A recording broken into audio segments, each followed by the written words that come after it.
Now, in our tradition, they don't see anything wrong with smacking a child. But now that we are on this side of the divide, we know that that's not the go-to. A child misbehaves. Before you pick up a switch or a cane to smack the child, you should engage that child in a conversation.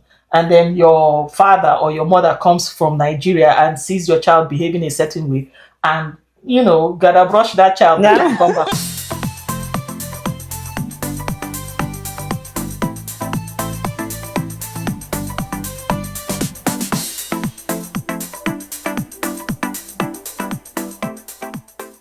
Hello, besties. It's another beautiful day on the Open Table Show. And I hope you guys had a wonderful day, or you are actually having a wonderful day. So today I have with me my beautiful ladies. So welcome to the show. We have a very, very interesting topic to discuss today. We will be discussing about having your family members, let me say extended family members, your parents, your parent-in-law, your siblings, sibling-in-law, cousins, generally extended family members staying with you as a couple. Be it young couple, old couple, just staying with you, living with you. So I know everything in life has pros and cons. Yeah. So let's just discuss, ladies. Izot, what are your views? So I will start with the pros. So having extended family come stay with you in your nuclear home or your nuclear family, it can be a good thing in the sense that you have more people, especially in the early days of marriage when you have young kids and you need people to cater to them whilst you go to work. So it has that positivity to it. For us that are in the diaspora, having maybe your parents come over is also helpful in the sense that they would teach your kids some cultural things that you have probably forgotten or you're not really solid on. Like I remember when my mom was around, because we have a special greeting in my place where when you wake up in the morning, that's how you greet your parents.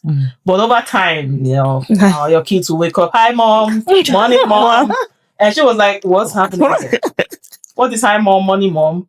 And so she taught them how to greet that African greeting. So that was interesting to see, especially my son that is completely Canadian struggle, because in my place when you see me in the morning, you're supposed to say Igwe because we're from like the royal family. So he instead of him saying Igwe, he would say Igwe or Igwe mom, and it was funny. But things like that are the benefits of having your family, your extended family, mother, sister come and stay with you to help out. So I would rest there for now. I have actually always been somebody that we didn't have too many people living with us, or that's my own personal home, my husband and myself. We didn't have so many people living under our roof, except on a few occasions where we had to have external help, who is not a family member per se. But when I look at my parents' family, we had aunties, that's my father's siblings live with us. And it was just an interesting scenario. We had my mother's sibling live with us at different times, one time or the other for years. I mean, he literally trained some of them. There are so many things that you experience. You experience the good, the bad, and the ugly. So I feel that it has an impact on the family, both positively and negatively. But most importantly, I want to say that the parent of the home, whether it's my home or maybe my parents' home, the parent of the home at that time should be quite observant, because a lot of things happen when you have external bodies that are not your nuclear family in your space, in your house. Let me look at the positive side. Well, positively, you get help. Yeah. People help you. I mean, the mother of the house is happy to get extra assistance in dishwashing, especially when your kids are younger, right? You get with cleaning up the house, or somebody just being at home with babysitting or being with the kids at that time. It could be your mom, it could be your dad, it could be your sibling. Right. Yeah, especially when you are in diaspora where you are not able to really pay for living help or Yeah. things like that, or compared to in some other countries where it's a norm for a living help to stay with you, a paid help. Yeah. So when you have, so that's one of the positive sides, helping in the house, supporting, but I feel that's almost all where it ends, because most other thing is you spending money taking care of somebody else. And then you also having to watch, because there are some, I will go into the negative sides later. Let's not, I don't want to jump the gun yet. Yeah, Because I have some other areas here that we'll look into. Okay, for me, my own contribution would be growing up.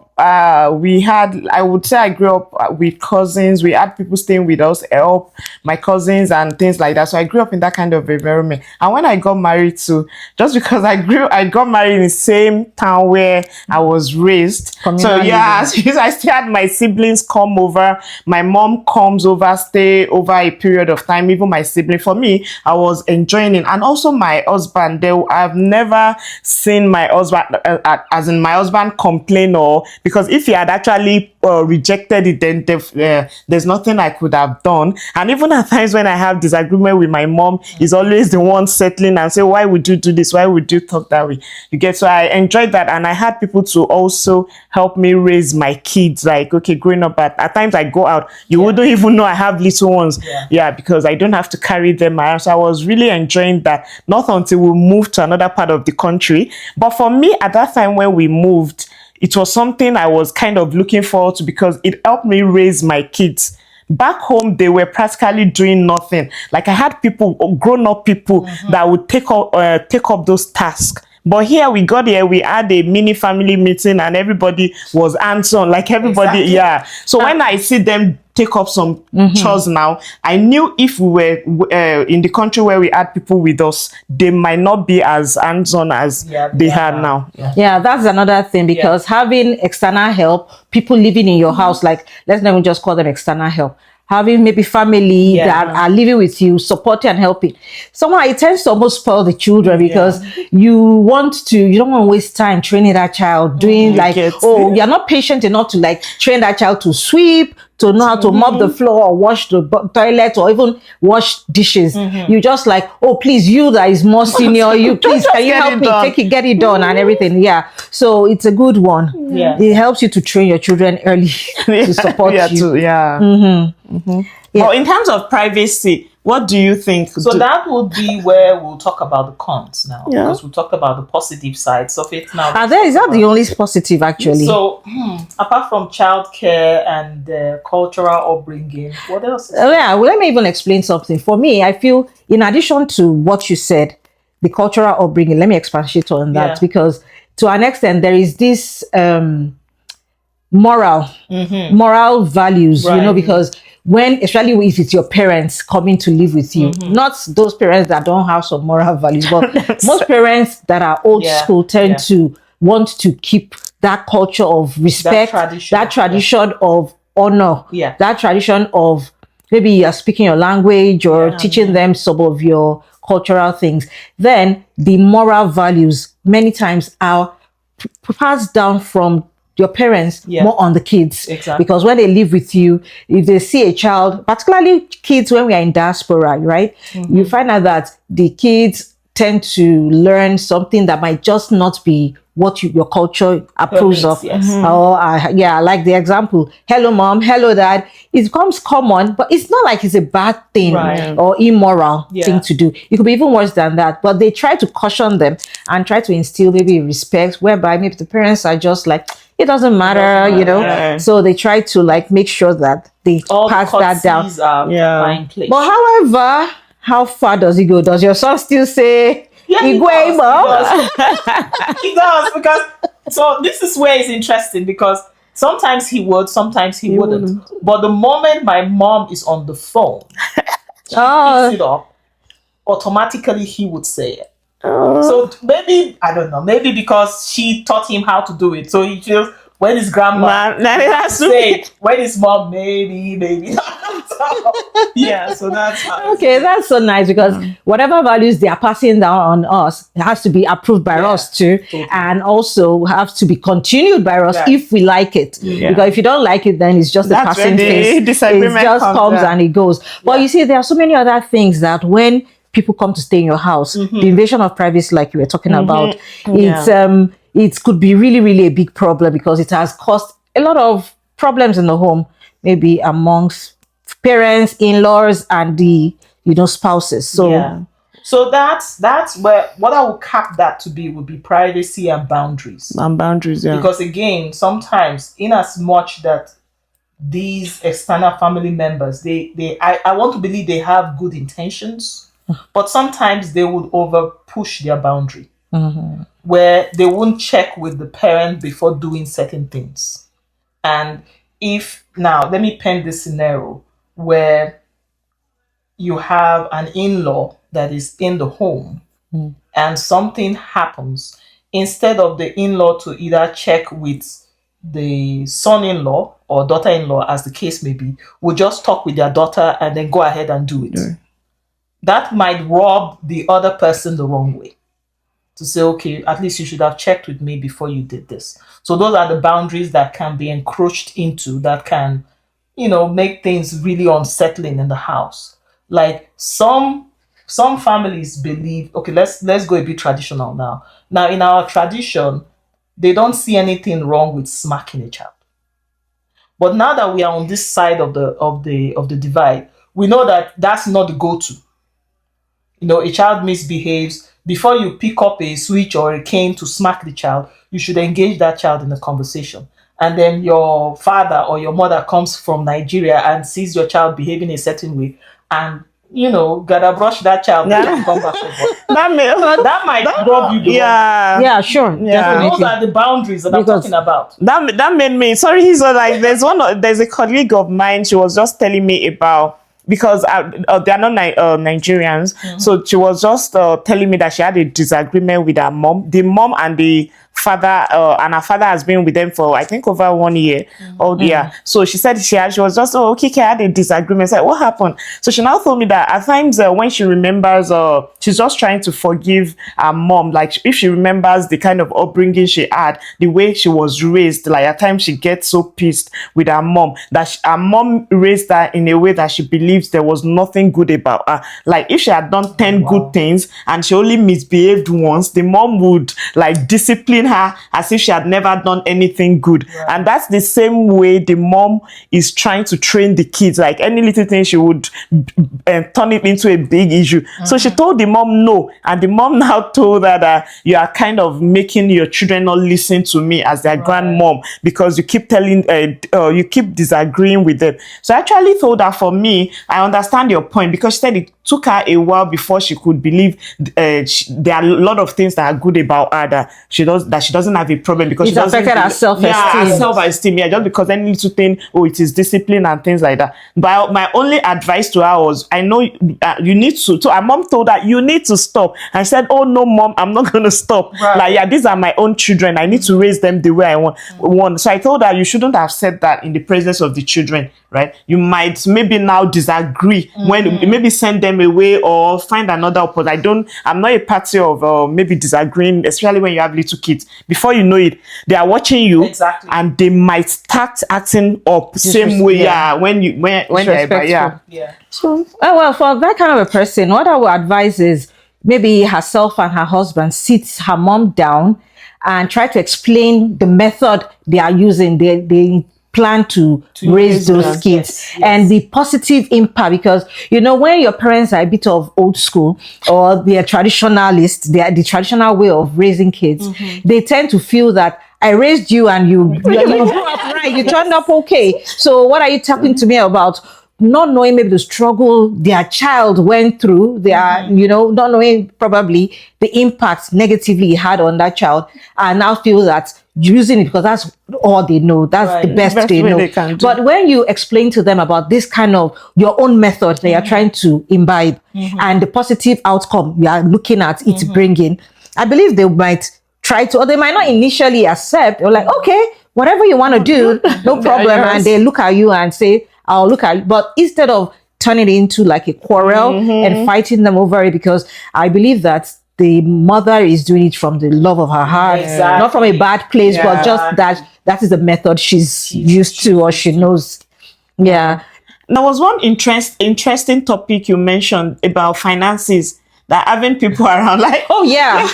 can you? Yes, because you see, Talk when about that. you have people around you, it's really very exacting on your pocket, especially when you have them visit or even stay with you. If you have like your family member live with you, maybe like your sister or your husband's, they will go to school probably. Right. Maybe you are the one sponsoring their education, Yeah. or you even in feeding. Then you now have maybe your parents even visiting. My parents visited us recently, and some time back. It was wonderful. We had a lovely time. They enjoyed their stay. They were here for like 2 months, particularly. And it was really an awesome time. The children bonded with their grandparents. Right. But the pockets was deep.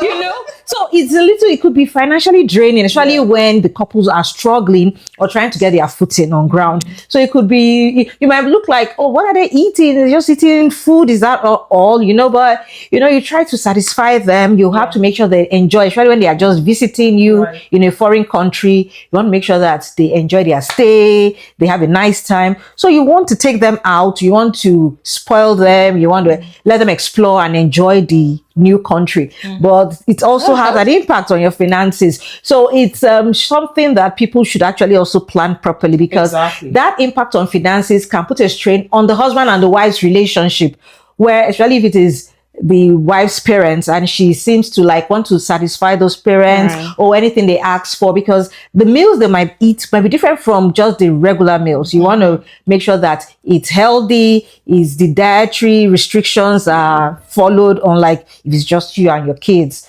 You just eat pizza or something. But when grandparents are around, it's no more pizza or anything. You have to think of salads, you have to think of healthy options, and if they have any restrictions. And at the end of the day, if you are so partial to your parents to the detriment of your family finances, it can cause a strain, because your husband starts feeling that I've spent, maybe your budget for the month is like $2,000 and now you are going $4,000. Yeah, that is the area where I feel the finances will tell the story. Yeah, but for me, at times I think parents, because I knew like in the olden, don't let me say olden days, because old am I? But I knew back then, like I know for parents, like their joy is their grandchildren. Yeah, when we're younger, like they want to have their young grandchildren around. Not even you. That's when you call your parent, they are so much interested in talking to your kids, right? Yeah, they want to know about their progress. But and you know now with this relocation thing, a lot of families are leaving behind their so this is a time that's one of the reasons why I think we should have our parents around. Like I think your parent coming to stay with you, because before you know it, they grow old, and one of their joy, like we say in my own should I say culture, is like the joy of a parent is not really the child, but the grandchildren is their joy. So having them around I even believe makes them live longer, and rather than you just abandoning them and thinking, oh, it's me and my nuclear family. Oh, sure. For whatever reason, even irrespective of what we have just said, finances and all, we should also always be happy to accommodate our parents. When we talk about your parents visiting you or living with you for an extended period of time, because it might be beyond visit of 3 months, 4 months. It might be a year or two. I mean, the Indians have this culture where they live in a communal setting. Their parents particularly lives with them, and they are okay. I feel they are happy. I don't really know. I don't live with them, but I mean, the general belief is that if it doesn't work, they won't continue that kind of tradition. And you find out that they are living with them, and they actually, even in diaspora, you find that they are very happy living in such a communal environment with their parents, and the parents help around the house. I have my neighbor where you will keep seeing the old grandfather, of the house, always in the backyard, trying to plant vegetables during summer, make sure that everything, he's always taking care of the backyard for them. And I'm always like, wow, I know my dad might not do that. Maybe because he's used to farming or anything, but he's, contributing something to that home, and it will make the couple very happy to have their parents around. So we should always take care of our parents, irrespective, far or near.